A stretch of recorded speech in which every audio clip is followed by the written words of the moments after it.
જીવશાસ્ત્રમાં આશ્રુતિ osmosis એ એક અત્યંત મહત્વની પ્રક્રિયા છે જેના દ્વારા વનસ્પતિ પાણી મેળવે છે અને પોતાના કોષોની રચના જાળવી રાખે છે. સરળ શબ્દોમાં કહીએ તો વધારે સાંદ્રતા ધરાવતા વિસ્તારમાંથી ઓછી સાંદ્રતા ધરાવતા વિસ્તાર તરફ અર્ધપ્રવેશશીલ પટલ દ્વારા પાણીના અણુઓનું વહન એટલે આશ્રુતિ. આશ્રુતિ કેવી રીતે કામ કરે છે? વનસ્પતિમાં આ પ્રક્રિયા સમજવા માટે નીચેના મુદ્દાઓ અગત્યના છે. અર્ધપ્રવેશશીલ પટલ સેમી પરમેબલ મેમ્બ્રેન વનસ્પતિના કોષની આસપાસ એક એવું પડ હોય છે જે ફક્ત પાણીના અણુઓને પસાર થવા દે છે પણ મોટા દ્રાવ્ય કણોને જેમ કે ક્ષાર કે ખાંડ રોકી રાખે છે.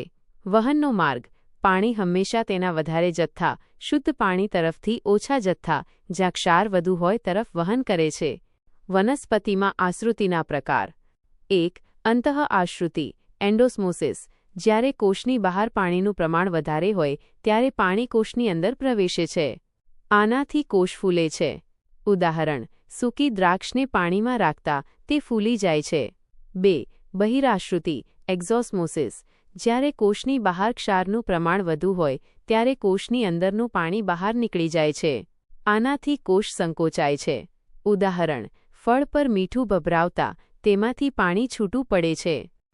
વનસ્પતિ માટે આશ્રુતિનું મહત્વ પાણીનું શોષણ મૂળના રોમ રૂટ હેર્સ આશ્રુતિ દ્વારા જ જમીનમાંથી પાણી શોષીને ઉપરના ભાગો સુધી પહોંચાડે છે.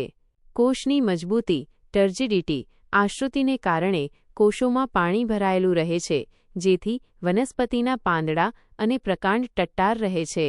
જો આશ્રુતિ ઓછી થાય તો છોડ કરમાઈ જાય છે. વાયુરંધ્રોનું ખુલવું બંધ થવું પાંદડા પર આવેલા છિદ્રો સ્ટોમાટા આશ્રુતિને કારણે જ ખુલે છે અને બંધ થાય છે જે પ્રકાશ સંશ્લેષણ માટે જરૂરી છે.